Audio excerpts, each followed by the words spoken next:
Bonsoir et merci d'être là mobilisés pour accueillir le travail du peintre audois Claire Charpentier, visible jusqu'au 4 novembre, je l'ai dit. Alors, des oiseaux, des chiens, des chats et des humains.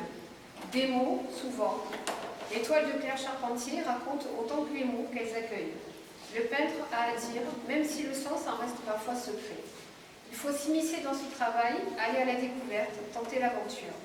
Découvrir dans les méandres de certaines toiles le message qui s'y cache. Parfois, comme dans une clairière, le soleil passe et touche le sol. Parfois, il fait presque nuit au milieu des bois, et c'est à peine si on distingue l'oiseau sur la branche. Le travail de Claire s'y mérite.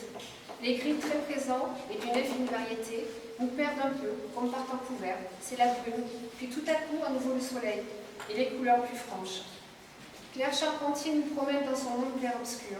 Nous passons de la campagne à la ville, du jour à la nuit, du chaud au froid.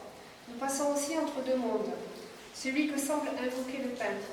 Certaines toiles rappellent les manuscrits anciens avec les enluminures et les écritures, mais ici ce sont les mots qui dansent autour des personnages.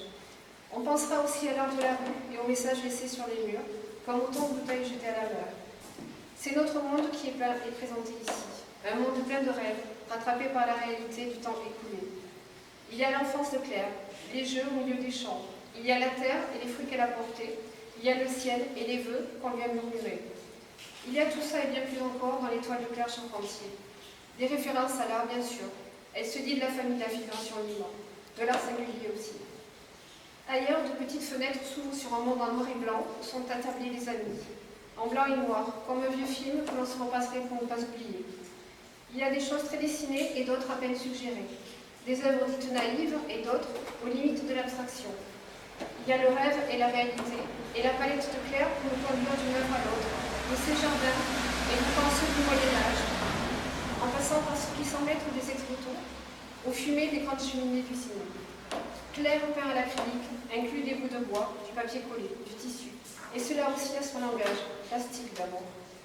Il y a les couleurs, claquantes et superbes, notamment les verts jaunes. Les tons pastels, d'une grande douceur, où viennent souvent se mêler les gris, rendant quelque peu mélancolique l'ensemble. Tout cela, c'est le travail du peintre, ce que l'on ressent, ce qui nous attire ou nous questionnons. On verra aussi une partie d'une toile de teinte automnale, faisant penser à des dessins à la craie sur une ardoise d'écolier. Le monde de l'enfance n'est pas loin. Et les toiles patchwork de Claire Charpentier nous montrent le chemin parcouru depuis que, petite fille, elle courait dans les champs, à la poursuite des papillons, comme autant de rêves à attraper. Donc merci à Claire Charpentier.